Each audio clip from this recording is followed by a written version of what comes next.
Hello అండి, ఎలా ఉన్నారు? బాగున్నారు? ఈవినింగ్ అయితే ఇంకా పిల్లలకైతే స్వీట్ అయితే చేశాను. ఫుల్ వీడియో మాత్రము ఛానల్లో ఉంటుంది, చెక్ చేయండి. ఇంక ఇప్పుడైతే పిల్లలైతే ఇంక ఈవినింగ్ టైంలో ఇంకా ఆడుకుంటున్నారనమాట. ఇంకా వాళ్ళ డాడీ ఇంకా ఇప్పుడే వచ్చేసి పిల్లలకైతే స్వీట్ పెడదామనేసి ఇంకో బౌల్లో అయితే తీసుకుంటున్నాడు.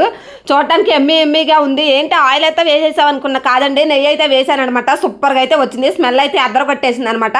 సో వాళ్ళ డాడీ అయితే ఇంకా గిన్నెలో వేసేసి ఇంకిద్దరు పిల్లలకైతే తినిపిస్తున్నాడు. పెద్దోడికి చిన్నోడికి కూడా ఎట్లా పోతే ఎలాగా పెద్దోడికి అయితే తినిపించాడు. చిన్నోడు కూడా నాకు అని అంటాడనమాట. సో ఇంకా వాళ్ళకైతే చెరుకు గిన్నెలు అయితే వేసేస్తున్నాను. కొంచెం అయితే వేసి తినిపిస్తున్నాడు అనమాట. ఇంకా ప్రస్తుతానికైతే ఇప్పుడు నేను కూడా ఇంకా వేసుకుని ఒక చిన్న గిన్నె అయితే ఇంకా వాళ్ళిద్దరికి ఇచ్చేసి ఒక గిన్నె అయితే చిన్న కొంచెం నేనైతే తించి వస్తాను. ఇంకా లాస్ట్లో అయితే ఫైనల్ అయితే ఇంకా బౌల్లో వేసేసి ఇస్తున్నాను. ఇంకా నాకు వద్దంటున్నాడు అనమాట. ఫైనల్ ఇంకా వాళ్ళ డాడీ అయితే తీసుకుని పెడుతున్నాడు. ఇంకెక్కడైతే చూడండి ఇంకొక బౌల్ అయితే ఇంకా నేను తింటున్నాను అనమాట. టేస్ట్ ఎట్లా ఉందో తినేసి అయితే చూపిస్తాను మీకు. ఏందోనబ్బా సెలవు వస్తే ఏదో ఒక రెసిపీ అయితే చేయమంటారనమాట మా పిల్లలు అయితే. ఇంకా స్వీట్ అయితే అద్దరిపోయిందనమాట. వీడియో నచ్చితే లైక్ చేయండి, సబ్స్క్రైబ్